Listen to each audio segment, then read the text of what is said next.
이렇게 인사합시다. 오늘도 은혜 받기 좋은 날입니다. 라고 인사 나눕시다. 오늘도 은혜 받기 좋은 날입니다. 할렐루야. 예, 오늘도 은혜 받기 좋은 날입니다. 예, 하나님께서는 오늘 이 시간에도 여러분들에게 은혜를 부어주시기를 원하십니다. 그러나 중요한 것은 은혜를 부어주실 이가 아무리 노력을 해도 은혜를 받고자 하는 자의 마음밭이 준비되어 있지 않는다면 그 은혜를 충분히 다 소화할 수가 없습니다. 오늘 시간에 간절히 바라기는 성령님께서 여러분들의 마음을 다 만져주셔서 그 말씀의 은혜를 100% 스펀지처럼 다 흡수하고 누리고 돌아갈 수 있는 복된 시간이 되기를 주의 이름으로 축원합니다. 아멘. 여러분들 혹시 알래스카라는 땅 아십니까? 미국의 45번째 주입니다. 알래스카. 이 알래스카가 원래 미국 땅이 아니었다라는 기본적인 지식은 알고 계실 거라고 생각을 합니다. 원래 어느 나라 땅이었습니까? 예? 러시아. 예, 러시아 제국의 땅이 맞습니다. 예, 러시아 제국 땅이었습니다. 그런데 이 러시아 제국이 720만 달러에 어느 나라에 팝니까? 바로 미국에다 팔게 됩니다. 우리나라 돈으로 환산하면 한 2조 원 정도밖에 안 되는 돈으로 이 알래스카라는 땅을 팔게 됩니다. 팔았던 이유가 무엇이냐면은 그때 당시 역사적인 상황을 보면 크림 전쟁으로 재정난이 굉장히 허덕이기 시작하게 되고요.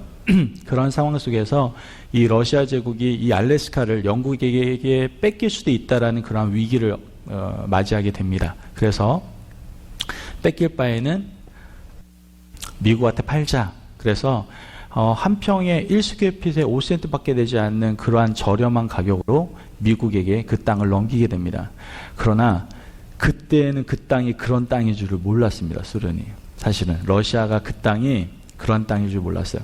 그 땅을 미국이 매입할 당시에는요, 미국에 있는 많은 언론과 사람들이 맹 비난을 했습니다. 아니, 저렇게 쓸모없는 땅을 어떻게 2조 원이라는 돈을 들여가며 살 수가 있냐고 하면서 미국의 정부에 대해서 맹 비난을 퍼부었습니다. 그런데 얼마 지나지 않아서 한 30년 정도가 지난 다음부터 그 모든 언론들이 잠잠해지기 시작하게 되고 오히려 그 모든 상황이 전환되는 것들을 보게 되었습니다. 그 이유는 바로 그 알래스카에서 금광이 발견되고요. 뿐만 아니라 유전, 석탄, 천연가스, 구리 등 천연 자원이 너무나도 많이 발견되는 것을 알게 되고 그러한 컴플레인이라고 하면 컴플레인 이런 맹 비난들이 다 잠잠해졌다는 것을 알 수 있게 되었다는 것이죠. 여러분들 러시아는요. 알지 못했습니다. 깨닫지 못했습니다. 그리고 그냥 미국에게 팔았던 것뿐입니다. 그런데 이러한 모습이 성경에도 나와 있더라고요.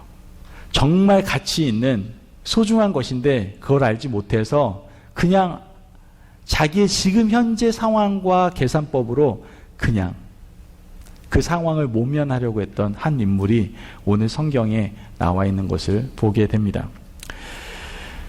바로 잘못된 가치관과 순간의 계산착오로 어떻게 보면 일생일 때 가장 큰 중대한 기회를 놓쳐버린 그 한 사람, 그 한 사람의 이름이 바로 아무개입니다.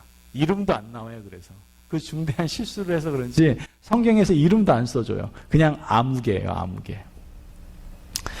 이 사람은 남이 갖지 못하는 특별한 권리를 가지고 있었습니다. 그 권리는 무엇이냐면요. 인류 구원의 역사의 맥을 잇고 계대자가 되는 아주 복된 권리였습니다. 이 복된 권리를 누릴 수 있는 이 사람이 막상 그 권리가 자기 손에 주어지는 순간 그냥 세상적인 생각과 잘못된 계산법으로 스스로 그 권리를 포기하고 마는 것이 오늘 본문에 나와 있다는 것이죠. 룻기 4장 7절에서 8절 말씀을 보면요. 옛적 이스라엘 중에는 모든 것을 무르거나 교환하는 일을 확정하기 위하여 사람이 그의 신을 벗어 그의 이웃에게 주더니 이것이 이스라엘 중에 증명하는 전례가 된지라 이에 그 기업 물을 자가 보아스에게 이르되 내가 너를 위하여 살아 하고 그의 신을 벗는지라 이렇게 말씀을 합니다. 자, 이 사람은요 이미 몰락한 엘리멜렉의 집안을 다시 살려야 하는 당연한 의무가 그 사람에게는 있었습니다. 그러나 그는 경제적인 손해를 보지 않으려고 그냥 신을 벗음으로 형제된 의무를 거절해버리는 것을 우리는 알 수 있게 되는 것이죠. 신명기 25장 말씀을 보면요. 누군가 아들이 없이 죽으면 그 형제가 대신 남편이 되어서 첫 번째 아들로 죽은 형제의 후사가 되게 하는 의무를 규정을 하고 있습니다. 만약 어떤 이유에서든지 그래야 하는 형제는 어떻게 하라고 우리에게 분명히 말씀을 하고 있는데요. 그게 바로 신명기 25장 9절에서 10절의 말씀입니다. 그의 형제 아나가 장로들 앞에서 그에 나아가서 그의 밭에서 신을 벗기고 그의 얼굴에 침을 뱉으며 이르기를 그의 형제의 집을 세우기를 즐겨 아는 자에게는 이같이 할 것이라 하고 이스라엘 중에서 그의 이름을 신 벗김 받은 자의 집이라 부를 것이니라 이렇게 말씀합니다. 신을 벗는다는 것, 이것이 어떠한 의미를 가지고 있을까요? 신을 벗는다는 것. 바로 이 신을 벗는다는 것. 신을 벗는다는 것은요, 자신이 감당해야 할 의무를 회피하는 그러한 부끄러운 행위를 말한다라는 것이죠. 자기가 마땅히 감당해야 될 것인데 그것을 감당하지 않고 회피하는 부끄러운 일, 이것이 바로 신을 벗는다라는 행위를 얘기한다라는 것이죠. 성경의 말씀을 보면요, 그 한순간의 상큼함, 조금 내 마음이 편해지기 위해서 신을 벗는 사람들이 꽤 많이 등장을 합니다. 지금 당장의 나의 이 위기의 순간을 도피하기 위해서, 때로는 나의 지금 안락함과 편함을 위해서, 나의 욕구를 충족하기 위해서 그 자리에서 신을 벗는 그러한 사람들이 성경에는 종종 나오게 되는 걸 보게 되는 거죠. 엘리사의 몸종 게하시, 여러분들 잘 아시죠? 엘리사의 몸종 게하시가요, 약간의 은과 금 때문에 어떻게 합니까? 신을 벗어버립니다. 마땅히 주의 종의 말씀을 들어야 됨에도 불구하고 말씀을 어기고 나아가서 어떻게 합니까? 은과 금을 요구하는 것을 우리는 보게 되죠. 뿐만 아니라 아이성의 패배의 이유가 되었던 한 인물이 있습니다. 누굽니까? 바로 아간입니다. 아간 또한 신을 벗었습니다. 마땅한 이스라엘 백성으로서 하나님의 말씀에 순종하며 전쟁을 준비해야 되는데 그 아이성의 전쟁을 앞두고 아간은 어떻게 합니까? 외투와 은금에 눈이 어두워져서 어떻게 합니까? 신을 벗어버리는 것을 보게 되는 것이죠. 이렇게 지금의 현재의 상황 속에서 내가 뭔가를 얻고 손해보지 않고 누리기 위해서 신을 벗어버리는 행동을 할 때가 너무나도 많다라는 거예요. 이건 성경상의 그 시대상에 벌어졌던 일들만을 이야기하는 것이 아닙니다. 안타깝게도 오늘날 현대 교인들도 너무나도 쉽게 신을 벗어버리는 것을 우리는 보게 됩니다. 하나님께서 우리에게 요구하시는 헌신이 있습니다. 때로는 어떠한 사역들이 있습니다. 아니면 어떠한 신앙생활들이 있습니다. 이러한 모든 모습 가운데 그냥 지금 내가 너무나 힘들다고, 어렵다고, 곤란하다고, 난 좀 편한 게 좋다고 라고 생각하며 신을 그냥 벗어버리는 그러한 신앙의 모습을 보일 때가 너무나 많다라는 것이죠. 여러분, 작은 교회 잘 오기 싫어합니다. 왜 그런지 아십니까? 왜 작은 교회 오기 싫어할까요? 은혜가 없어서? 아니에요. 제가 100% 장담하는데요, 작은 교회 은혜가 더 많습니다. 왜요? 연약하기 때문에 그 연약한 공간을 누가 채워주세요? 하나님이 채워주세요. 그래서 정말 작은 교회 가운데 기름 부음이 참 많습니다. 물론 다 그런 건 아니지만 대부분 그렇습니다. 그런데 왜 작은 교회를 선호하지 않을까요? 왜 크리스찬들이, 성도들이 작은 교회에 오려고 하지 않을까요? 이유는 간단합니다. 작은 교회에 오면 고생할까 봐. 그죠?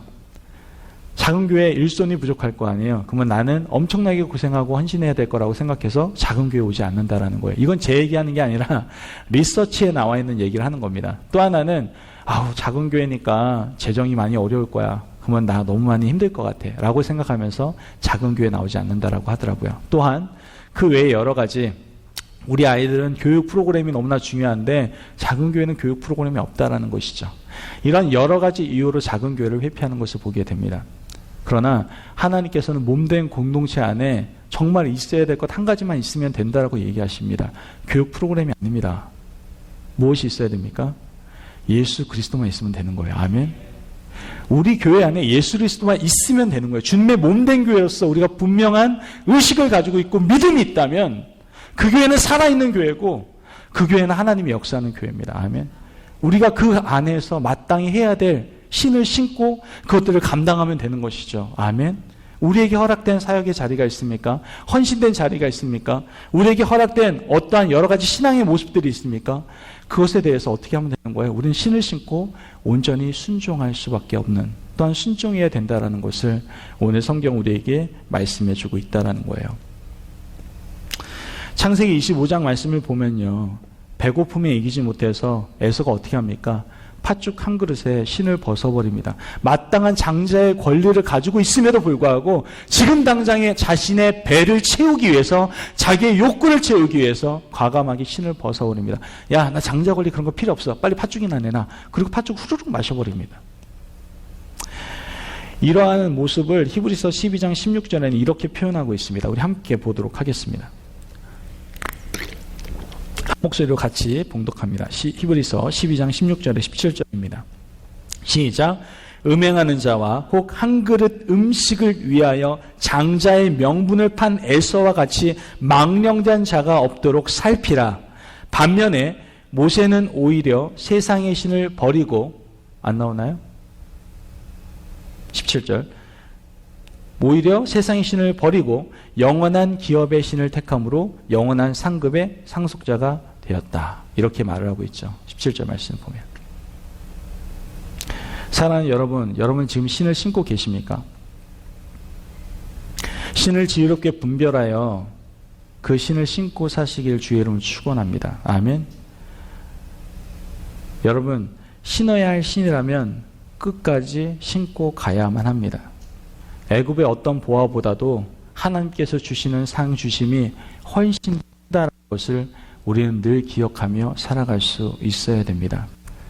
작은 세상의 이익 때문에 신을 벗는 그런 어리석은, 오늘 말씀에서 표현한 것처럼 망령된 자의 삶을 살아가는 그러한 삶을 선택하는 우리 성도님들이 되는 것이 아니라 늘 신을 신고 온전히 그 모든 헌신과 하나님께서 허락하신 사명에 충성할 수 있는 저와 성도님들의 삶이 되시기를 주님의 이름으로 축원합니다. 아멘. 자, 오늘 말씀 보니까요, 룻기 4장 9절에 10절 말씀 보면 어떤 사람은 신을 벗으려고 안간힘을 쓰는 반면에 어떤 사람은 그 신을, 어떻게 보면 그 실패한 그 신이라는 것이, 그 대가성이라는 것이 굉장히 성공적이 아닌 거거든요. 사실은 좀 실패한 건데 그 실패한 기업을 사는 한 사람의 모습을 우리는 또 보게 됩니다. 룻기 4장 9절에 10절 말씀을 같이 보겠습니다. 보아스가 장로들과 모든 백성에게 이르되 내가 엘리멜렉과 기론과 말론에게 있던 모든 것을 나오미의 손에서 산 이래 너희가 오늘 증인이 되었고, 또 말론의 아내 모압 여인 룻을 사서 나의 아내로 맞이하고 그 죽은 자의 기업을 그의 이름으로 세워 그의 이름이 그의 형제 중과 그 곧 성문에서 끊어지지 아니하게 하매 너희가 오늘 증인이 되었느니라 하니. 자, 아멘. 자, 보아스는요, 모든 백성 앞에서 공개적으로 지금 선언을 합니다. 무엇을 선언하냐면 엘리멜렉과 기론과 말론에 있던 모든 것들을 자신이 사겠노라고 선언을 하는 것을 보게 됩니다. 자, 지금 보아스가 사려고 하는 것이 뭡니까? 땅입니까? 그 엘리멜렉과 기론과 말론에게 속해 있던 땅입니까? 어떤 재산입니까? 아니에요. 엘리멜렉과 기론과 말론에 속한 모든 것들을 말하는 것, 이것은 바로 철저하게 실패한 집안의 부끄러운 이름이에요, 사실. 그것을 지금 보아스는 사겠다라고 이야기를 하고 있다는 것이죠. 모든 실패와 부끄러움을 사서 자신이 책임지고 덮겠다라고 보아스는 지금 선언을 하고 있는 겁니다. 보아스가 어떻게 사겠다라고 얘기합니까? 이 모든 것을 나오미 손에서 내가 다 사겠다. 실패한 가정 상관없다. 실패한 가문 상관없다. 내가 모든 것, 나오미 손에 있는 모든 것을 내가 다 사겠다. 지금 선언을 하고 있는 겁니다. 오피셜하게 얘기하고 있는 거예요. 나오미가 누굽니까? 한때는 자신만만했던 사람입니다. 시집 한번 잘 왔다고, 그리고 진취적인 남편, 긍정적인 남편, 내가 모시며 살고 있다고, 이렇게 자신했던 한 여인이었을 겁니다. 고향을 떠날 때에도 나오미는 새로운 땅, 어떻게 보면 모압 땅으로 갈 때 한 손에는 드늘한 남편의 손, 전 재산을 처분해서 만만치 않았던 정말 큰 재산 정착 자금을 들고 아마 갔을 겁니다. 정말 멋지게 한번 살아보겠노라고 의지와 소망이 들뜬 마음으로 그곳에 갔을 거예요. 그러나 남편과 두 아들, 그 모두를 이방 땅에 묻고 돌아온 나오미의 심정, 그 심정은 어땠을까요? 그래도 고향에 돌아왔으니까 괜찮다, 그리고 안도감과 여유가 있었을까요? 아니면 이제부터라도 정신을 차리고 새 삶을 시작하자는 소망이 있었을까요? 제가 볼 때는 아무 낙이 없었을 것 같습니다. 현실적으로 말하면 베들레헴에서 가장 실패한 집안의 할머니일 뿐입니다. 가장 실패한 한 사람일 뿐이에요. 그러나 우리는 여기서 한 가지를 알게 됩니다. 이러한 실패한 인생들도 보아스의 손에 그 모든 것을 사게 되니까 그 모든 것들이 회복되기 시작하더라라는 거예요. 여러분 중에 회복의 경험을 하지 못한 분들이 있습니까? 회복은 어디서부터 시작을 합니까? 회복은 바로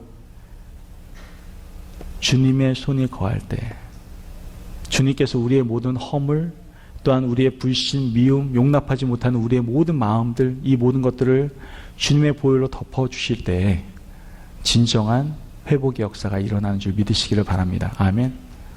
회복은 우리의 힘으로 할 수 있는 것이 아닙니다. 우리는 너무나 이기적이고 잘못된 판단을 할 때가 너무나 많습니다. 그러나 진정한 회복의 원리를 누가 보여주십니까? 예수님께서 우리에게 보여주셨습니다. 그는 허물 많고 죄 많은 우리들을 위해서 십자가에 못 박혀 돌아가심으로 우리를 회복시켜 주셨습니다. 아멘. 그 회복의 원리를 우리가 분명히 안다면 우리 안에 진정한 완전한 회복이 무엇인지를 깨닫게 된다라는 것이죠. 작년들이요, 지금 성경 통독을 하고 있습니다. 성경 통독하는 가운데 우리가 욥기를 읽은 적이 있어요. 그 욥기를 읽으면서 깨달은 것이 있다면 진정한 회복과 축복의 열쇠가 무엇인지를 발견했다는 거였어요. 아, 이게 이렇게 정말 회복이 되는구나, 이렇게 축복을 받게 되는구나 라는 것을 알게 되었다는 것인데, 여러분 잘 알다시피 욥기의 대부분의 내용들을 보면 고난당하는 욥과 그를 위로하기 위해 찾아온 세 친구들의 대화로 이루어지는 것을 알 수가 있습니다. 그런데 이 세 친구들은요, 말만 번지르하고요, 욥의 아픔을 이해하려고 하지 않고 상처에 오히려 소금을 팍팍팍 뿌리기 시작합니다. 너 죄를 알아. 죄 없이는 그렇게 될 수가 없는 거야. 그냥 가뜩이나 지금 마음이 찢어지고 괴로운데 거기다가 소금을 팍팍팍 뿌립니다. 성경에서 직접적으로 표현하고 있지는 않지만 욥이 볼 때 이 세 친구들이 얼마나 꼴보기 싫었을까요, 진짜. 그런데 욥의 고난이 물러가고 회복이 되는 그런 터닝 포인트가 되는 바로 욥기 42장 10절 말씀을 보면 이렇게 말씀합니다. 욥이 그의 친구들을 위하여 기도할 때 여호와께서 욥의 곤경을 돌이키시고 여호와께서 욥에게 이전 모든 수요보다 갑절이나 주신지라. 아멘. 이게 회복의 역사와 축복의 역사가 동시에 이루어지더라는 거예요. 바로 내 손에 증오가 남아있지 않고 이해하지 못하는 쓴뿌리가 남아있지 않고 용서하지 못하는 그러한 마음들, 다 이런 것들을 내려놓고 주님의 원리로, 예수 그리스도께서 우리에게 보여주신 그 원리로 그들을 위해서 용서할 때 진정한 회복의 역사가 일어나더라는 거예요.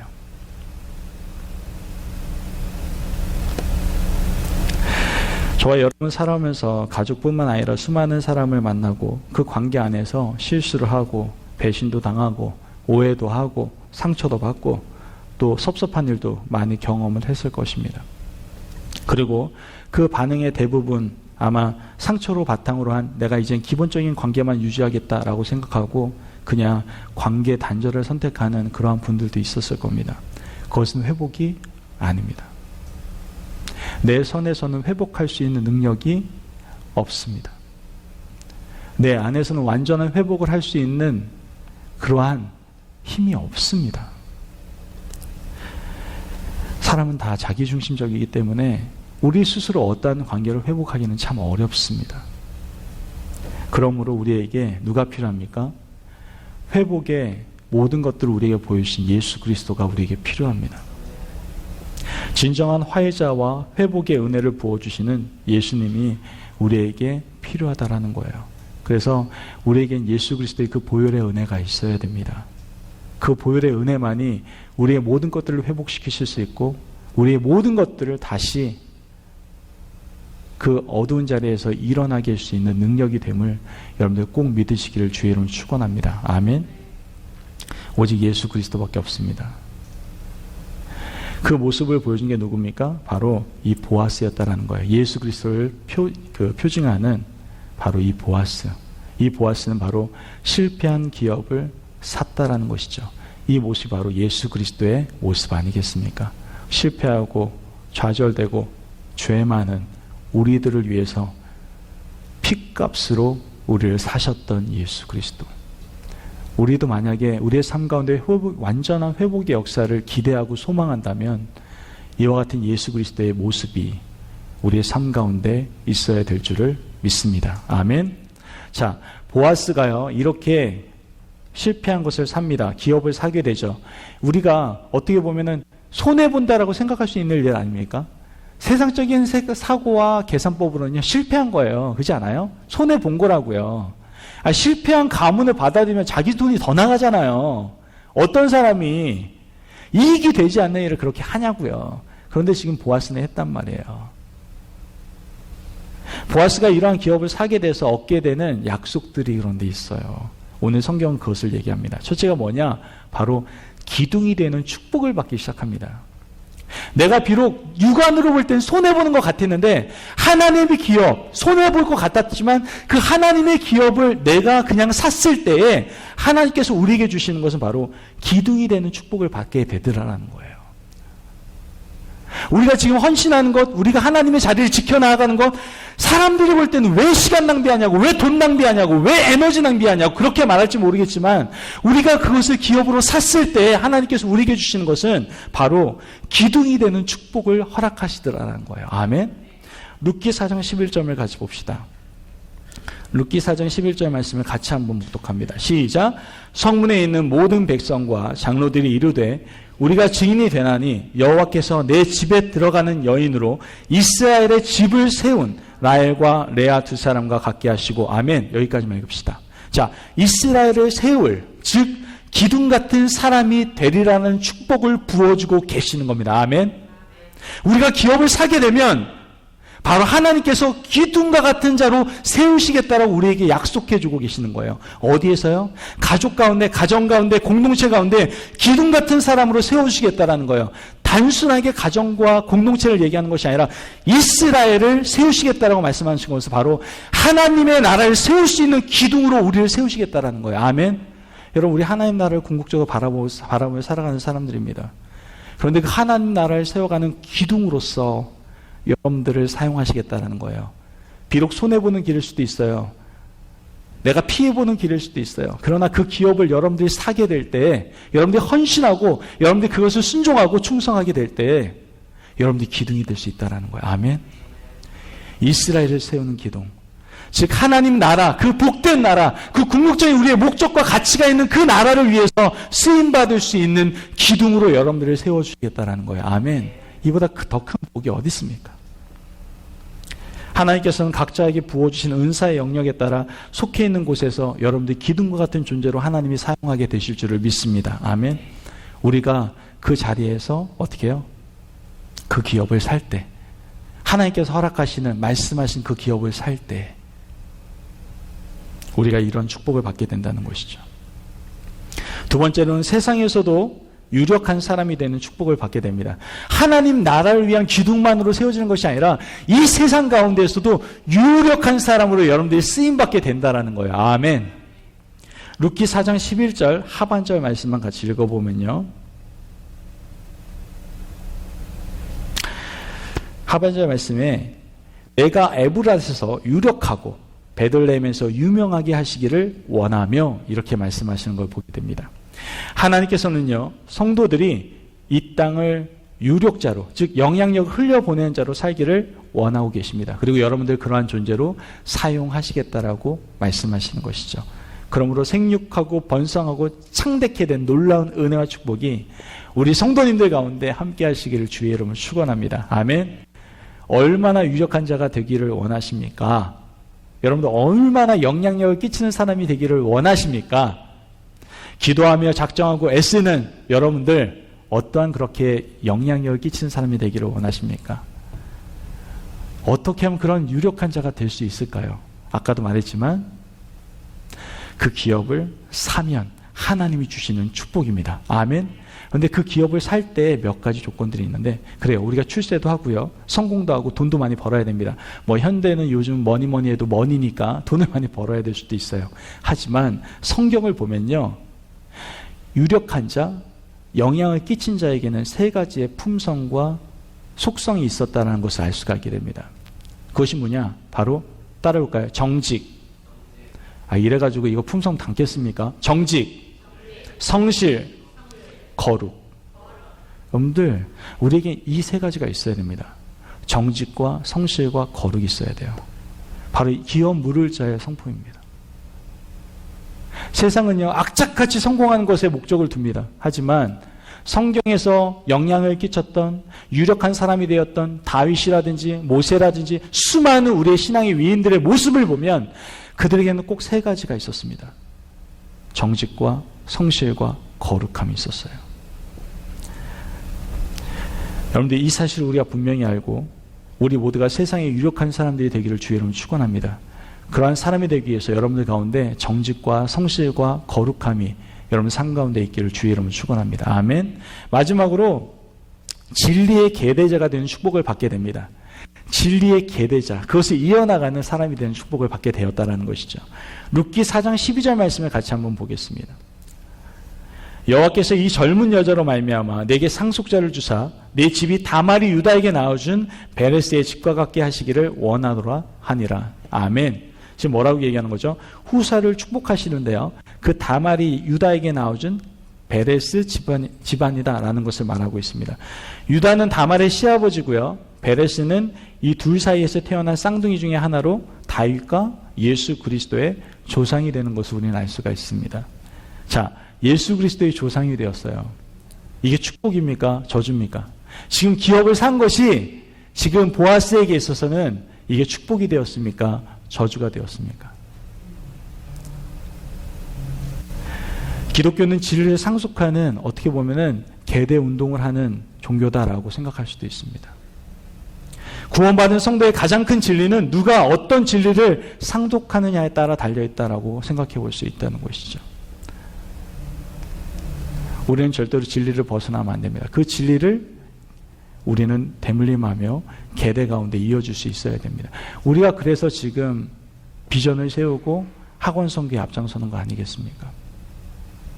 그 축복이 우리 가운데 부어지고 있다는 거예요. 바로 진리의 계대자가 되는 그 축복이 우리 개인 가운데, 지금 우리 공동체 가운데 지금 부어지고 있다는 것이죠. 아멘. 그 어떻게 보면은 실패한 기업을 샀을 때 그 신발을 벗지 않고 내가 그 신발을 취했을 때 얻게 되는 하나님의 축복이다라는 것을 우리가 알 수 있게 된다는 것이죠. 성도님들, 임마누엘 우리 교회에서, 우리 한 공동체 안에서 사역을 하면서 힘들고 어려우신 부분 참 많습니다. 식사를 준비하는 부분에서, 또한 여러 가지 사역의 범위 안에서 여러분들 사역하는 가운데 얼마나 많이 힘드십니까? 그렇지 않아요? 작은 교회에서 사명 감당한다는 것, 그리고 여기에서 헌신한다는 것, 얼마나 힘들 때가 많냐고요. 왠지 모르게 바위에다가 달걀 던지는 것 같이 허무하다라고 생각이 들지는 않습니까? 그러나 여러분 기억하십시오. 제발 신발을 벗지 마십시오. 우리가 그 기업을 사기만 한다면 하나님께서 이러한 축복들을 우리에게 부어주실 줄 믿습니다. 여러분들 하나님 나라의 기둥이 되게 하시고, 아멘. 세상에서 유력한 사람으로 되게 하시는, 영향력을 끼칠 수 있는 사람으로 여러분들 축복하실 줄을 믿습니다. 아멘. 마지막에 여러분들을 통하여 그리스도의 나라가, 그리스도의 세대가 이루어지게 하실 줄을 믿습니다. 아멘. 저희들은 그거 바라면서 나아가는 거잖아요. 할렐루야. 제가 이번 주에 한 분을 만났습니다. 우리 권사님께서 한 분을 소개해 주셔가지고 이 달라스 지역에 계신 한 분을 만났습니다. 집사님 한 분을 만나서 같이 얘기를 나눴어요. 그리고 그분이 저에게 물어보더라고요. 교회 어떤가요? 교회는 어떠한 철학을 가지고 있나요? 이렇게 저에게 질문을 던지더라고요. 교회 상황은 어떻습니까? 여러 가지 질문을 던지더라고요. 근데 제가 자신 있게 그분에게 얘기한 것이 있어요. 저는 어디 가도요, 이 부분에 대해서는 자신 있게 얘기합니다. 집사님, 저희 교회는 지금 작습니다. 성도님들도 그렇게 많지는 않습니다. 또한 재정이 그렇게 넉넉하지도 않습니다. 그러나 집사님, 우리 공동체 가운데는 하나님께서 역사하시는 것들이 있습니다. 많이 연약하고 부족하기 때문에 하나님께 더 많이 이루시고 역사하시는 것들이 보입니다. 그리고 집사님, 제가 분명하게 자신 있게 집사님께 말씀드릴 수 있는 것은, 집사님께서 하나님의 귀한 교회인 우리 공동체와 함께할 때 절대로 후회하지 않는 길을 걸으실 수 있다는 건 제가 확신할 수 있습니다. 제가 자신 있게 그 얘기를 했습니다. 저는 자신 있습니다. 하나님께서 원하시는 길이라는 것을. 절대로 손해보지 않는 길이라는 것을. 바로 지금 우리가 걷고 있는 이 길이 기둥이 되는 축복이 되는 길이며, 또한 세상의 유력자가 되는 길이며, 또한 마지막으로 신앙의 계대를, 진리의 계대를 이어나가는 복된 길이라는 것을 저는 확신합니다. 아멘. 그 길을 우리가 지금 함께 걷고 있는 겁니다. 아멘. 여러분, 하나님의 자녀가 결코 벗지 말아야 할 신이 있습니다. 하나님께 가라고 하시는 성도의 길이 있습니다. 때론 그 길이 먼 길처럼, 또 막힌 길처럼, 험난한 길처럼 보이기도 하죠. 때론 그것 때문에 힘들고 넘어질 수도 있고 쓰러질 수도 있습니다. 그러나 우리는 혼자가 아닙니다. 함께하는 공동체가 있죠. 그리고 무엇보다도 기억하십시오. 지금 걷는 그 길이야말로 우리가 걷기에 가장 바르고 정직하고 거룩하고 빠른 길임을 기억하시는 저와 성도님들 되시길 주의 이름으로 축원합니다. 아멘. 우리 들은 말씀 생각하면서 함께 잠깐 기도하며 나아가기를 원합니다. 여러분, 세상에 많은 사람들, 또한 기독교인들, 하나님을 믿는 사람들도 이 복의 신을 그냥 벗어버리는 아무개와 같은 인생을 사는 사람들이 있습니다. 나에게 허락되는 사명의 자리와 헌신의 자리가 너무나 힘들다고, 너무나 지친다고, 나에게 너무나 부담된다고 그 신을 그냥 벗어버리려고 하는 경우가 있습니다. 여러분, 제발 부탁드립니다. 벗지 마십시오. 벗지 마십시오. 그 기업을 사게 되면, 여러분들 묵묵히 헌신하고 충성의 자리에 그냥 거하시게 되면 하나님께서 여러분에게 부으실 놀라운 은혜와 축복들이 너무나도 많습니다. 세상의 계산법으로는 손해보는 것 같고 피해보는 것 같고 바보 같아 보일지 모르겠지만, 하나님이 보실 때는 가장 기뻐하시는 자리요, 축복하시는 자리입니다. 하나님이 여러분을 통해 여러분들 기둥으로 세우실 것입니다. 여러분들 이 세상 가운데 영향력을 끼치는 자로, 하나님의 하나님 되심을 나타내게 하는 자로 여러분들을 사용하실 것입니다. 여러분들을 통하여 그리스도의 계절이, 신앙의 계대가, 그리스도의 계대가 이루어지는 놀라운 축복을 여러분들에게 부어주실 것입니다. 하나님, 내가 신을 벗지 않도록 나에게 믿음을 붙잡아 주시옵소서. 그리고 이젠 기업을 삶으로 온전히 하나님께 헌신하는 하나님의 복된 아들, 딸들 되게 하여 주옵소서. 우리 기도하며 나아갑시다.